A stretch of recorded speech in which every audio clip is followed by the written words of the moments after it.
गौरवी के ससुर दिखने में बेहद हैंडसम थे।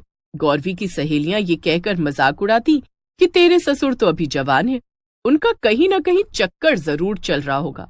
लेकिन गौरवी तब हैरान रह जाती है जब उसे ये पता चलता है कि उसके ससुर की सच में एक गर्लफ्रेंड है। ये कहानी शुरू होती है गौरवी और चिराग की शादी से। चिराग के घर में शादी की तैयारियां चल रही हैं। चिराग के पिता सुदीप अपनी पत्नी ज्योत्सना को आवाज लगाते हैं। ज्योत्सना, ज्योत्सना, जी क्या बात है, क्यों चिल्ला रहे हैं? जल्दी से मेरी शेव बना दो, हमें बारात लेकर निकलना है। धत, ये आप क्या कह रहे हैं? आप ससुर बनने वाले हैं, अब ये सब अच्छा लगेगा क्या? इसमें क्या बुराई है? हमारी शादी के बाद से मेरी शेव तुम ही बनाती रही हो। अब बेटे की शादी हो रही है तो क्या तुम मेरे काम नहीं करोगी? अब हमें ये सब शोभा नहीं देता, आप अपनी शेव खुद बना लीजिए, वैसे भी मुझे बहुत काम है। ज्योत्सना वहां से चली जाती है। सुदीप को अपनी शेव खुद बनानी पड़ती है। तैयार होकर सुदीप अपने बेटे चिराग की बारात लेकर गौरवी के घर जाता है, जहां सुदीप की सुंदरता महिलाओं के बीच चर्चा का विषय बन जाती है। ये दूल्हे का पिता है या खुद दूल्हा है? इसे दूल्हे का पिता कौन कहेगा? ये तो अभी जवान है, कितना गोरा चिट्टा और हैंडसम है, इस पर तो लड़कियां मरती होंगी। महिलाएं सुदीप को निहारती जा रही थी। जयमाला के समय गौरवी की सहेलियों ने भी चुटकी ली। गौरवी, तेरे ससुर तो नौजवानों को भी मात दे रहे, बिल्कुल छैल छबीले बांका जवान है। चुप रहो तुम लोग, वो मेरे ससुर जी हैं। होंगे तेरे ससुर जी, लेकिन कई जमा दिलों की धड़कनें भी होंगे। मैं पक्का कह सकती हूँ कि इनकी जरूर कोई गर्लफ्रेंड होगी। गौरवी की सहेलियां हंसने लगती हैं। हंसी मजाक के साथ शादी की रस्में पूरी हो जाती हैं और गौरवी विदा होकर ससुराल आ जाती है। शादी के कुछ दिनों के बाद गौरवी और चिराग हनीमून पर जाने का प्लान बनाते हैं। जरूर जाओ बेटा, तुम दोनों घूमो फिरो और खूब मजे करो। मैं तो कहता हूँ कि मैं और तुम्हारी माँ भी सेकंड हनीमून मना कराते हैं। क्यों ज्योत्सना, गोवा चलोगी?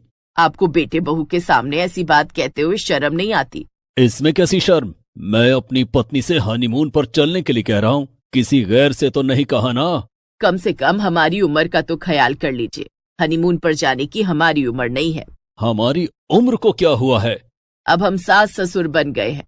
ये किसने कहा कि सास ससुर बनने के बाद हम घूम फिर नहीं सकते? आप ही घुमाइए, मुझे घर में बहुत काम है।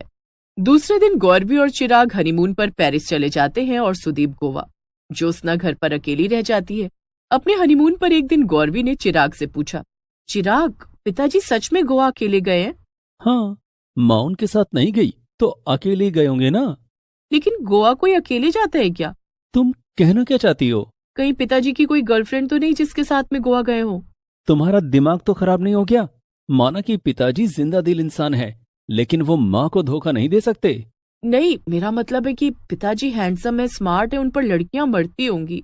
हाँ, पिताजी बताते हैं कि कॉलेज के दिनों में उन पर कई लड़कियां फिदा थी, लेकिन पिताजी ने कभी किसी लड़की की तरफ आंख उठाकर भी नहीं देखा। लेकिन तुम पिताजी के बारे में सोचकर हमारा हनीमून क्यों वेस्ट कर रही हो? चलो हम बीच पर चलते हैं। गौरवी और चिराग पेरिस में खूब मस्ती करते हैं। एक सप्ताह बाद दोनों घर वापस लौट आते हैं। सुदीप भी गोवा से लौट आया था। सुदीप ज्योत्सना को डिजाइनर वन पीस गाउन देता है जो वो गोवा से लेकर आया था। ये क्या है? वन पीस गाउन है, इसे पहनकर तुम जवान लगने लगोगी। सारी जिंदगी मैंने साड़ी के अलावा और कुछ नहीं पहना, अब मैं ये कपड़े पहनूंगी। इसमें क्या बुराई है? कितना स्टाइलिश तो है। मैं इसे नहीं पहन सकती। ज्योत्सना गाउन को अलमारी में रख देती है। दिन गुजर रहे थे। एक बार की बात है, चिराग और गौरवी डिनर करने रेस्टोरेंट गए। वहां गौरवी मेन्यू ऑर्डर करती है। भैया, एक plate veg hakka noodles, chilli paneer और 2 कोल्ड कॉफी ले आओ। Okay ma'am. वेटर को ऑर्डर देने के बाद गौरवी की नजर पीछे वाले टेबल पर बैठे शख्स पर जाती है जो कि सुदीप था। चिराग, वो देखो, सामने पिताजी बैठे हैं। चिराग ने बिना देखे कहा। गौरवी, तुम्हें यहाँ पिताजी कैसे दिख गए? वो तो वर्मा अंकल के घर गए हैं, वहां दोस्तों के साथ उनकी पार्टी है। लेकिन उनकी पार्टी तो यहाँ हो रही है, वो भी एक जवान लड़की के साथ। जरा पीछे तो देखो। चिराग ने पीछे देखा तो सचमुच में सुदीप एक जवान लड़की के साथ बैठा था। चिराग और गौरवी उस लड़की का चेहरा नहीं देख पाए क्योंकि उसने कपड़े से अपना चेहरा ढका हुआ था। पिताजी ने माँ से झूठ क्यों कहा कि वे वर्मा अंकल के घर जा रहे हैं? और पिताजी के साथ ये लड़की कौन है? ये लड़की उनकी गर्लफ्रेंड है। अपनी गर्लफ्रेंड से मिलने के लिए उन्होंने माँ से झूठ बोला। तुम तो कहते थे कि पिताजी ने कभी किसी लड़की की तरफ आंख उठाकर नहीं देखा, वे माँ को धोखा नहीं दे सकते, फिर ये सब क्या है? माँ को पता चलेगा तो उन पर क्या बीतेगी। तुम माँ को कुछ मत बताना, नहीं तो माँ टूट जाएंगी। चिराग और गौरवी डिनर करके घर लौट आते हैं। सुदीप लेट नाइट घर लौटता है। आज बहुत देर हो गई। तुम तो जानती हो कि वर्मा कितना बातूनी है, बातें करते हुए कब समय बीत गया पता ही नहीं चला। चलिए खाना खा लीजिए। मैंने खाना खा लिया है। इतना कहकर सुदीप सो जाता है। आज से पहले इन्होंने कभी मेरे बगैर खाना नहीं खाया, आज इन्हें क्या हो गया? कहीं ये मुझसे नाराज तो नहीं? ज्योत्सना बिना खाना खाए सो जाती है। दूसरे दिन ज्योत्सना और गौरवी घर पर अकेले थे। माँ जी, पिताजी कहाँ गए? तेरे पिताजी ने आज से योगा क्लास ज्वाइन कर लिया है, वहीं गए हैं। माँ जी, मैं बोर हो रही हूँ, चलिए ना हम लोग मूवी देखने चलते हैं। लेकिन बहू, घर में बहुत काम पड़ा है। माँ जी, काम तो होते रहेंगे ना, चलिए ना, बहुत अच्छी मूवी लगी है। गौरवी की जिद करने पर ज्योत्सना मूवी देखने के लिए तैयार हो जाती है। दोनों मूवी देखने के लिए हॉल में जाते हैं, जहाँ गौरवी और ज्योत्सना की नजर कॉर्नर सीट पर बैठे सुदीप पर जाती है।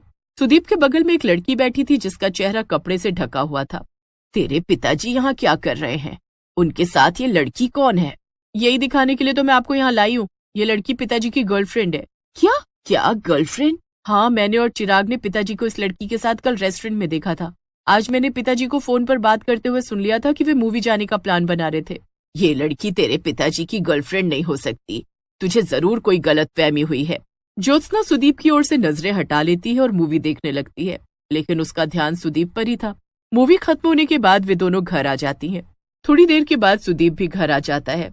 कहाँ चले गए थे आप? आज मेरा बचपन का दोस्त रवि लंदन से आ रहा था, उसे रिसीव करने एयरपोर्ट गया था। मैं आपके लिए चाय बना कर लाती हूँ। ज्योत्सना रसोई में चली जाती है। वहाँ गौरवी आती है। देखा माँ जी, पिताजी ने आपसे झूठ बोला। अब तो आपको यकीन हो गया ना कि वो लड़की पिताजी की गर्लफ्रेंड है? मेरा दिल अब भी मानने को तैयार नहीं है। दिन गुजर रहे थे। सुदीप ज्योत्सना से खिंचा खिंचा सा रहने लगा था। वो सारा दिन अपने मोबाइल फोन पर लगा रहता। एक दिन सुदीप फोन पर किसी से बात कर रहा था जिसे ज्योत्सना ने सुन लिया। ज्योत्सना गौरवी के पास जाती है। गौरवी बहू, चल आज हम दोनों वाटर पार्क घूमने चलते हैं। क्या बात है माँ जी, आज आप वाटर पार्क जाना चाहती हैं? वहाँ स्विमिंग करने का इरादा है क्या? यही समझ ले। ठीक है, मैं तैयार होकर आती हूँ। तैयार होकर दोनों सास बहू वाटर पार्क पहुँच जाते हैं। माँ जी चलिए, स्विमिंग सूट पहन लीजिए। बहू, मैं यहाँ स्विमिंग करने नहीं आई। वो देख, तेरे पिताजी उसी लड़की के साथ वहाँ बैठकर कॉफी पी रहे हैं। ज्योत्सना इशारा करके गौरवी को दिखाती है। उस लड़की ने अपने चेहरे को कपड़े से ढका हुआ था। ये तो वही लड़की है। पिताजी ने तो हद ही कर दी। हद तो अब मैं करूंगी। ज्योत्सना सुदीप के पास जाती है। गौरवी भी उसके पीछे पीछे वहाँ पहुँचती है। ज्योत्सना, गौरवी, तुम दोनों यहाँ? ज्योत्सना ने बिना कुछ कहे सुदीप को एक चाटा जड़ दिया। ज्योत्सना, अपने पति को थप्पड़ मारते हुए तुम्हें शर्म नहीं आती? नहीं, ठीक उसी तरह जिस तरह तुम्हें गर्लफ्रेंड बनाकर उसके साथ गुलछर्रे उड़ाते हुए शर्म नहीं आती। कौन गर्लफ्रेंड? मेरी कोई गर्लफ्रेंड नहीं है। ये कौन है? ज्योत्सना ने उस लड़की के चेहरे से कपड़ा हटा दिया, लेकिन उसे देखते ही वो हैरान रह गई। निवेदिता तू? जी चाची जी। निवेदिता ने पैर छूकर ज्योत्सना का आशीर्वाद लिया। दरअसल निवेदिता सुदीप के बड़े भाई की बेटी थी। सॉरी चाची जी, हमने आपको बहुत परेशान किया। मेरे कहने पर ही चाचा जी और मैंने ये सब नाटक किया था। नाटक? हाँ, चाचा जी ने मुझे बताया कि आप खुद को बूढ़ा समझने लगी हैं और चाचा जी के साथ घूमना फिरना उठना बैठना सब बंद कर दिया है। आपकी इस उदासी के कारण चाचा जी बहुत अकेला महसूस कर रहे थे, इसलिए मैंने गर्लफ्रेंड वाले नाटक का प्लान बनाया। चाचा जी जानबूझकर फोन पर जोर जोर से बातें करते थे ताकि आप लोग सुनकर हमारे पीछे आओ। चाची जी, हमें जिंदगी जीने के लिए मिली है, जिंदगी हर उम्र में खुलकर जीनी चाहिए।